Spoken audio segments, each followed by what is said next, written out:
జర్నలిస్టుల సమస్యలను వివరించడం జరిగింది. దానికి సానుకూలంగా అదనపు కలెక్టర్ విజయేందర్ రెడ్డి సానుకూలంగా స్పందిస్తూ తప్పకుండా తమ వంతు పరిష్కారం కోసం కృషి చేస్తామని, అదేవిధంగా ప్రభుత్వం దృష్టి కూడా తీసుకెళ్తామని చెప్పడం జరిగింది.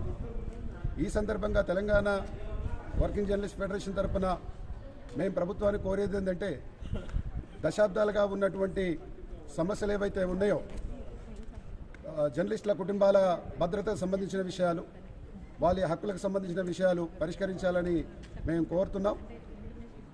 జర్నలిస్టు పిల్లలకు విద్య, ఆ కుటుంబానికి వైద్య సౌకర్యము, అదేవిధంగా ఇంటి స్థలాలు, తర్వాత గుర్తింపు ఉన్నటువంటి వర్కింగ్ జర్నలిస్టులకు అక్రిడేషను, ఇవన్నీ కూడా పెండింగ్లో ఉన్నాయి.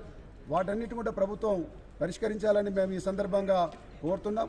రాబోయే కాలంలో తెలంగాణ వర్కింగ్ జర్నలిస్ట్ ఫెడరేషన్ తరఫున మేడ్చల్ జిల్లాలో ఉన్నటువంటి జర్నలిస్టుల హక్కుల కోసం, వారి సమస్యల పరిష్కారం కోసం ఖచ్చితమైన కార్యక్రమం తీసుకొని మేము ముందుకెళ్తామని చెప్పి ఈ సందర్భంగా చెప్పదలుచుకున్నాం.